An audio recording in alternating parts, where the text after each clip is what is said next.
God's people had some scary enemies, but the Philistines were the scariest of them all. And now the Philistines had come to fight them. The Philistines had a secret weapon called Goliath. Goliath was a terrifying soldier, and worst of all, a giant.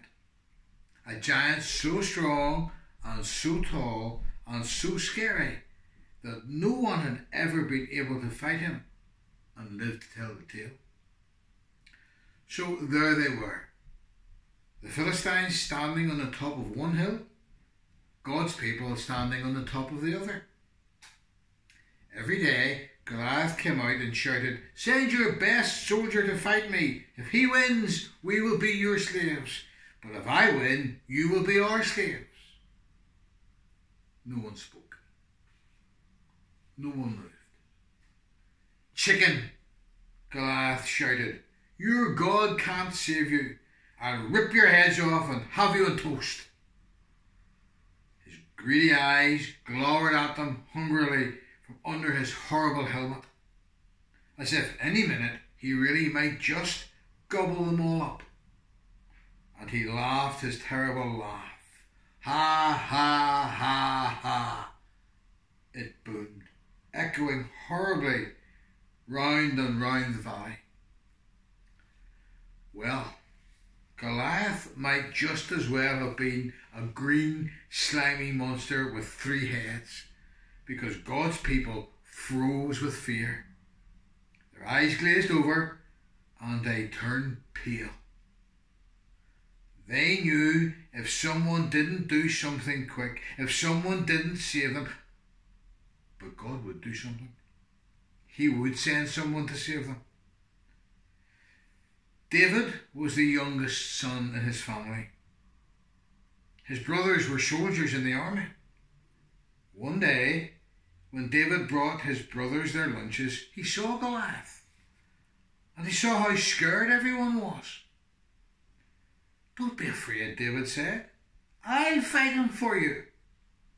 "You're only a little shepherd boy," the king said, "and Goliath is a great soldier. How will you fight him?" "God will help me," David said. So the king gave David his royal armour to wear, but it was too heavy and too big, and David couldn't even walk. "I won't need this," David said. Instead, he picked out 5 smooth stones from the street, took his catapult and walked towards Goliath. Goliath walked towards David. "You?" Goliath peered down at the small boy. "I'm little," David shouted up at him, "but God is great." Goliath laughed, an even terribler laugh than usual. Ha, ha, ha, ha, it went. With just one swing of his giant sword, David could finish the boy off. But David kept going. "It isn't how strong you are or how many swords and spears you have that will save you. It's God who saves you. This is God's battle, and God always wins his battles." David put a stone in his sling, swung it around and let it go. The little stone whizzed like a bullet through the air and struck Goliath right between the eyes. Goliath stopped laughing. He stumbled and staggered and crash fell dead. When the Philistines saw Goliath was dead, they ran away. And when God's people saw them running away, they cheered. God had saved his people. David was a hero. Many years later, God would send his people another young hero, Jesus, to fight for them and to save them. And this hero would fight the greatest battle the world has ever known.